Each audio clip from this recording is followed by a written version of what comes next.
done recently. Yeah, and the documentary shouldn't have been called Bronson Fit to Be Freed or whatever it's called. It should have been called The Bamby Show. I mean, unbelievable. Yeah, that it has. There's a lot of things that he said about Charlie being a danger when he gets out. The main things I know, sort of saying about him with a knife and all that, and he was sort of saying he would be worried, weren't he? I mean, he can make more money while my brother's inside, I suppose, can't he? Yeah. So can I just briefly go back to the Daily Mail reporter? I told her I'd do a story. She said she's spoke to Bambi's mother. Now, my brother told me that Bambi's mother was dead. They've concocted the whole father-son thing. It's been dreamed up because of Bambi's connections with the press, basically. Now, I'm disgusted. This was about 7 years ago. Mum would have been like 86, 87. They tried to con me mum into thinking that she had a long-lost grandson. So Bambi visited me mum first as a journo. Then he's ringing her up with this long-winded story. And so my mum straight on the phone to me, guess what? I've got a long-lost grandson. I'll give this George your phone number. He's going to ring you and explain it to you. So he rang me. Very convincing man.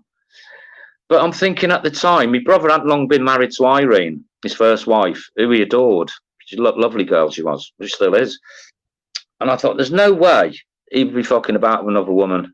Because they went everywhere together. So I said to George, look, this is a lot to take in, George. I said, and they'd already done this supposedly DNA test from a couple of clippings from my brother's moustache, spit from a sandwich. So I said, I'll tell you what, George, let's me and you, or me and my mum, do a DNA test with you. And then if it comes back positive, then we'll welcome you into family with open arms. Mark, I'd be thrilled to do that. Great. So I start arranging it. Next minute, he blocks me from social media, his phone, everything. So what does that tell you? So a good friend of my brother's, Rod Harrison, who you know, Rod, don't you, and Linda? Yeah.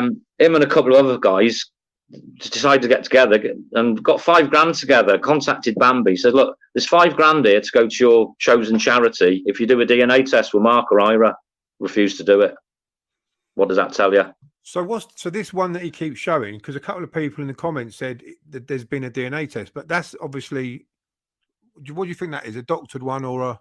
It's either doctored or he took DNA from his son, if he's got a son, or, you know, one of his relatives. Yeah. So, but again, sorry, I'm going back to the reporter now as well. She spoke to Bambi's mother, who supposedly is dead, to see whether she would like to do a story. She never said whether she would or not, this reporter, but she said she'd also spoke to Bambi if he'd like to participate in this story. And you know what the first thing he said to her was?